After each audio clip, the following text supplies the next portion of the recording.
Well, this is going to be a second special interview at Queer News Tonight. I'm very excited. I got to speak to Amy Armstrong while she was in Puerto Vallarta. We call that gay Puerto Vallarta, by the way.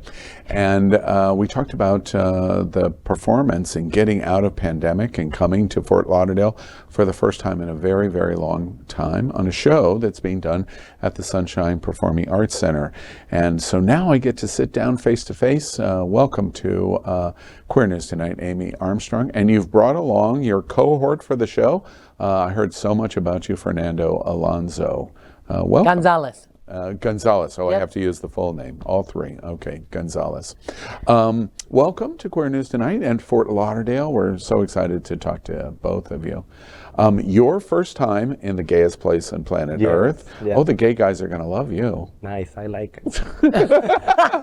But you're straight. Yeah, Yes. I don't mind. But he I wears don't mind. designer shoes, so he confuses a lot of gay men. That's all I'm going to say. Exactly. So. And many, many people know Amy, Queen of Gay Puerto Vallarta, living there, worked at Atlantis, RSVP, but same company. Yeah, same company. Atlantis RSVP Cruises for Brand years G. and years. Yeah, and Brand Aquafest. G. Oh, in Aquafest, Yeah. right? So welcome to Fort Lauderdale. I'm so excited to talk to you. The first thing I want to talk about is Puerto Vallarta. Now, our audience may have been to Puerto Vallarta. It's one of the most popular international destinations for LGBT, especially gay men, outside of the United States. Tell us a little bit about what life in Puerto Vallarta. Both of you live there, Yes. not together. You're and He's my little brother. He's up little for brother. grabs. Yeah, up for grabs. Okay, all right. Sugar. No. Sugar. Yeah. Before I start, let's zero in on that. How did you get this? I heard a rumor that, how did...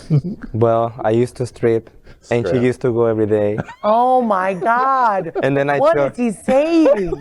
No. and then I told her I play guitar. Oh That was my 10 God. years ago, and then six years ago we started playing. Yeah, all right. Okay, that a is match made in such a heaven. lie. Because really, I would not, to me, you're like a diabetic in a candy store. Why would you go there? But I think it's wonderful if you do. No, we met, and he was a bartender for a while, and he worked at clubs and stuff, but then he started playing. And then you played for a while before we played together. Yes. So you were playing for how long on your own before me?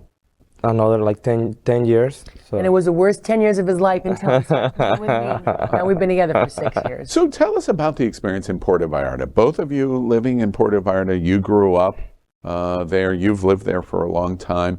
It really, in many instances, is gay heaven. You know Jeffrey Sanker and his tragic loss last year, and the major party in Puerto Vallarta and white party in Palm Springs. He lived in Puerto Vallarta. Tell us about the Puerto Vallarta experience. He was my neighbor in PV. You live next to him. Yes, in PV. Yeah. Yeah. Yeah, and when they say PV, they're so casual, they mean Puerto Vallarta. Oh, so I'll yeah, continue to translate for them. But tell us about what the experience, Well, I'll tell you, I love it because for me, I grew up in the Midwest. I was a Detroit, Chicago girl. So first of all, the winters were terrible. And as you get older, it's even more. And I've been going there since 97, but a year before COVID, I got cancer. I got stage 3C ovarian cancer. So I decided to do my treatments there and live there. And then COVID happened as well. So it was kind of meant to be, but also just a stream of events that happen. But what I love about it is I don't live like where a lot of the touristas live. I don't live in the heart of romantic zone. I live in the colonias, which are little small villages that are up in the mountains. And I live in Buenos Aires, which is a lot of Mexican families. And I make jokes all the time because I said I showed up bald, 6 foot tall white woman with a dog. They were like, what is happening to the neighborhood? But then they all talked to me and we all became friends. And now I love living there. Yeah. And by the way, that story is not very different than here in Wilton Manors, for example. We have so much live music entertainment in Wilton Manors. They don't live here in Wilton Manors. They live in other places and then they come in, which is what you're saying. And how long have you been in Puerto Vallarta? Living there? Almost 5 years now. Yeah. And so you're watching the gay community, especially the American gay community, come to Puerto Vallarta. What is it about gay men from the United States that are so enamored with Puerto Vallarta? How come? Well, I think when you get there, they're not really questioning your sexuality. They don't care if you're gay or straight or bi or trans. They don't care about that. They want you to enjoy yourself and have a good time. So right away, you decompress a lot faster because you don't have to be on guard. And I feel like that is something that I've noticed with a lot of guys there, and women as well, that they can just be free and be themselves and no one is judging them. They're just enjoying themselves in a paradise, which is beautiful weather, great food, great people, and really the Puerto Vallarta community is very welcoming to everybody. As soon as you walk around the town, they're like, "Hello, how are you?" You know, don't you feel that way? PV is a very safe place. It's very open, accepting. I think PV is beautiful. It's our Mexico paradise. I believe that PV is the safest city in Mexico.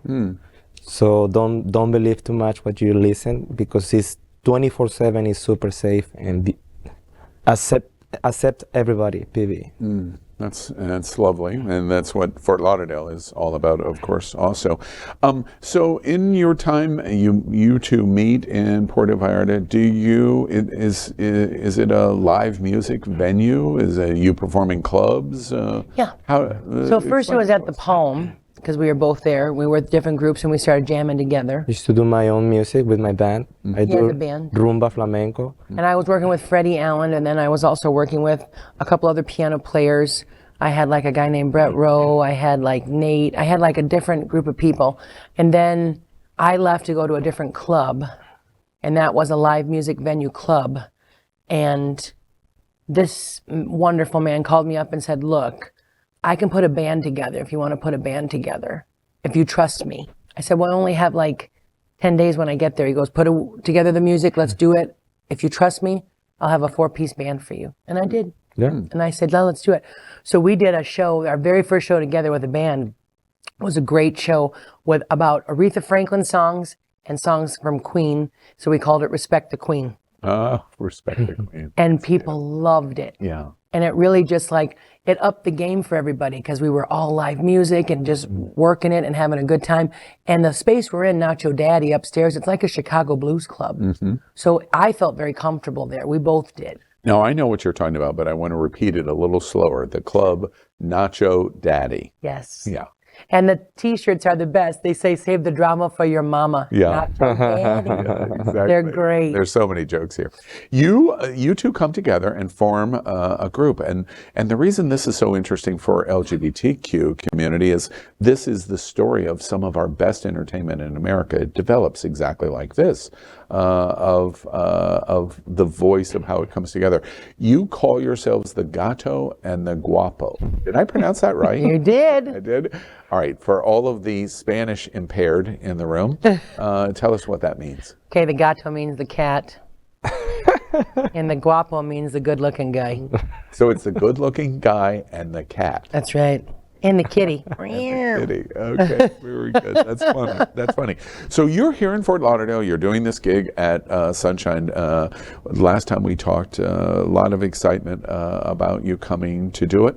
We have a couple of gay meccas that have this kind of entertainment. Boys Town in Chicago, The Village in New York, Palm Springs, West Hollywood, Puerto Vallarta, Provincetown, once upon a time Key West, not as much today, and Wilton Manors here in Fort Lauderdale. So you come back to Wilton. This is, I understand, your first trip since pandemic? Yes. So you and my first trip with this gentleman too. Yeah. Which before was with Freddie Allen, who is now in Davenport, Iowa with his husband. Yeah. And he does 30s and 40s jazz and is a florist. Yeah. Which I'm really happy about, by the way, and he's very happy. Yeah. We reported, by the way, just this week on an English teacher in Davenport, Iowa. Our governor, Ron DeSantis, was just there, and she does cut out snowflakes in paper. And she got a photo op with him and gave him a gift of this snowflake that she had hand scissor cutted. It was beautiful. but in intricate wording in the snowflake was fascist, and she presented it to him, and then takes pictures, and it's making the national rounds right now my of him accepting his snowflake as a fascist. So we love Davenport, Iowa this week. my I just right, and so you're here in Fort Lauderdale. What's it like to be out of prison, so to speak, out of the pandemic prison? I love traveling. I always have. So it was hard, but now. We have done some traveling, like we did Palm Springs, obviously, and we've done like Provincetown before. But this is the first time we really were excited about doing something. First of all, Fernando's first time here in Florida. Time here. Yeah, in Florida. Yes, first time. Yeah, so that was exciting. There's about 1,000 gay men that are just going to love you. Take a number, boys. Right. And so you get out. You're going to do the gig at Sunshine, as we're talking about. What are your plans? Are you doing other cities? You're going to start touring? Are you thinking? Well, after this, we go to Chicago, and we're going to do 4 shows there, and then we go back to Puerto Vallarta for a little bit, and then I'll be meeting him later on because he's going to Canada. So then I'm going to go to Canada. Houston too. We're going to Houston. Yeah, we're going to Houston too. Yeah. Sorry, I forgot about that. We do a lot with the Houston community. Actually, we've helped with the LGBTQIA Youth Center and their Senior Center. Oh, excellent. So we've been a big part of that. Even during the pandemic, they asked us if we would send them a video of us in Puerto Vallarta so they could do an online beautiful show, which they did, and they raised a lot of money for the. I'm so happy because I feel like Houston has become a really good place for us to hang out, and they love us. Yeah. And it's our 6th time. Yeah. Make sure I'm saying the right time. A lot of shows there. Yes. Yeah. Yes. You do know that's in Texas, right? You know it's Texas. Yes. Yeah, right. Okay. And believe me, but really nice community of people. Big. And Very very big. nice. They showed us around. I mean, I'll tell you this, I love traveling with him because a lot of times when I've been places and he hasn't been before, it gives it like new meaning again to me because he's never seen certain things. Like we're going to go down to the beach. He's never been down there before. Yeah. I want to take him down to Wilton Manors, obviously, and like have him look around. But it makes me happy because I feel like he cultures me a lot when I'm in Mexico, and I maybe culture him when we're in the States, and it's a good mix like that. There's also an interesting opportunity when you get to Wilton Drive, one of the biggest, best gay strip clubs in America is on Wilton Drive. Wow. It's called Johnson's, and so Of course it is. all seriousness, if you decide you want to quit this gig, I need to open one in Mexico and call it Pinga. See how wonderful. oh, this right, would be? exactly. The other thing that's super interesting about you, Amy, is your early roots in Boys Town. You're a straight woman. You've got this beautiful voice. You are very funny. You're entertaining. Once upon a time, it's not as fashionable, but we used to call them fag hags, and that's not the hip, politically correct term. But you are exactly what gay men. Every gay man has an Amy best friend. How do you think about that in terms of how you interact with the gay community? You know how blessed I was when I first moved to Chicago. You know, I was a 6-foot tall big girl who always told she's too big, she's too this, she's too that. When I came to Chicago, I remember sitting with a group of drag queens. I'll never forget this. That Spin nightclub, which doesn't exist anymore. And I was downstairs just watching them put on their makeup, watching them like how they taped everything. I mean, I was fascinated. And the one drag queen came up to me and said, you know, you can be beautiful too. You can put makeup on. You're beautiful now, but you could do this. I said, oh, no. I'm a big girl. I'm this and that. And she was like, you can be whatever you want to be. And at that moment, it was such an eye-opening experience to see that. And they dressed me up that night and put a wig on me, and I went upstairs and they're like, girl, act like a drag queen tonight. Be walking around with us, and we'll just be silly with attitude. And, you know, think about it, I was 22 years old. I was still like kind of finding myself. My mother had passed away a few years before, so I was still finding myself in the world. And I just was embraced by this wonderful community. Even the first show I did, I didn't even have a dress. This is how broke I was. I had a couple pairs of overalls, which right away they were like, are you a lesbian? I'm like, no, I'm broke. I went to Belmont Army Surplus and bought some overalls. But I remember the first night I was doing a show at the Gentry, which used to be very popular cabaret there. And I said, I don't have anything to wear and I'm broke. Like I knew I could do this show and make money, but I was really broke. In fact, I was almost going to move back to Detroit because it was the end of my money. And this guy from Beatniks the guy who owned it, Keith Boucheri, I'll never forget him. He goes, I'll make you a dress. I was like, well, I don't have any money. He goes, no, I'm going to make you a dress and you can borrow some of the jewelry from the store. But you're going to look really beautiful. And it's like they took me under their wing. All these gay men just were so nice to me. And they never judged me on how big I was. They never judged me on me being loud. They liked that. They liked that I was me. And that's how it all started for me. And I just kept thinking, you guys made me feel so good. The rest of my life, I'm going to make sure that I try to do as much as I can to help the LGBT community. Amy, that may be the best ally story I've ever heard in my life. Really? Seriously, the best ally story I've ever heard. That's Thanks. quite amazing. What's next for you? So y'all are here in Welton Manors in Fort Lauderdale. You've got these gigs in Chicago and in Texas. You're going to have a surgery to correct a hernia, and Yes. then what's going to be planned next? What are y'all going to be doing? Well, he's going to Canada with his fiance. He just recently got engaged. And Congratulations. Thank you. he's going to go there for his residency. He really wants to do that, which I think is a good thing to have. And I'm going to meet him in August for the whole month of August. And we're going to do shows in Vernon, Kelowna, British Columbia, Victoria, Vancouver. Was there another one I forgot? Yeah, which is gonna be around Vancouver, Yeah. like Nanaimo, and then from Nanaimo we probably, if we get other Vancouver Island, we go to Kelowna, and I'm gonna be living in Vernon, so which is right next to Kelowna. Yeah, I know BC well. That sounds fun. The Okanagan.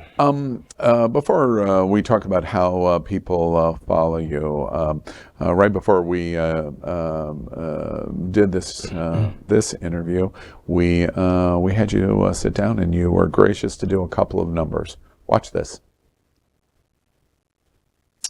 Well, excellent, Amy and Fernando. Tell us how we stay in touch with you. How do we follow you? Well, you can follow me on my Facebook, Amy Armstrong. I'm also on TikTok as Bacon Diva 71. Wait, I'm sorry. You said Bacon Diva 71. 71. Is 71 a significant number? It's the year I was born. Okay, so you were 1971 Bacon Diva. Yes. Okay. Where does that come from? Bacon Diva. Well, because I love bacon. I'm just going to say this. So I would make jokes on the show. And one of my famous jokes was, bacon is the duct tape of food. And I was like, everything can suck, but if you wrap bacon around it, it's beautiful. Melon is just melon. That's a good But joke. you wrap bacon around it, you're like, appetizer. So everything, and then people would bring me stuff like bacon lip balm, bacon soda, gross. A little bacon ornaments. Like for years I got bacon stuff, and I used to make a joke and said, I like jewelry in a private island as well, but it's okay. So I Mercedes is right on my but list. they brought me bacon, and that's okay. It was beautiful. Okay. So Bacon 71. I hear you're fantastic in Instagram. Tell us a little bit. Oh no, I'm so bad at it. That's what happens when you're 51. I feel like certain social media outlets are better for you. Like my friends make jokes about it all the time with me because they're like, Amy, you love Facebook so much that really shows your age. And I was like, I know. And I try to go on Instagram. I don't Twitter or tweet, but I love TikTok, which I know is a younger site for people. So I get called Grandma Kathy Bates. Someone says, did someone's mom steal their iPhone? I'm like, come on, guys. Or like they'll say stuff like, go Granny. I'm like, go Granny. I'm like, no. But I'm okay with it. I realize on social media, everybody has an opinion. I get it. Right. But I really have tapped into it, and I think it was because of the pandemic. I became a little bit more computer. Believe me, I'm not super computer savvy. I've never said I was. But I love that you can use social media as an outlet to help you. I think you could overdo it. I think some people do. I try to limit it. But I also like it because it does connect me with people I haven't seen in a long time. It really helps me when we travel. You have to look at the upside of it. Some people are like, it's evil, you should never be on it. Well, with my career and what we do, Right. It really helps us, especially when we're touring. And you have a website, amyarmstrong.com. Yes. Yeah. So, and do you have separate media, or do you? I only do my Facebook too. I don't do much Instagram. Facebook. Now, you're not an old lady in her 50s. Are I am Fernando Gonzalez on Facebook. Fernando Gonzalez on Facebook. And I post of my shows. And what is with your her. stripper name on Instagram? That's private. Okay. See, for $5, I'll tell you. Exactly right. Well, it's an interesting story, and we're happy that you're here in Fort Lauderdale and supporting Sunshine Cathedral. The cathedral does so much good for LGBTQ community. Make sure you follow them and their social media, and you have an opportunity. The people in British Columbia and Washington, excellent to pay attention to later in the year what's going to happen. Amy Armstrong and Fernando Alonso Gonzalez, thank you so much for being with us Thank you. tonight at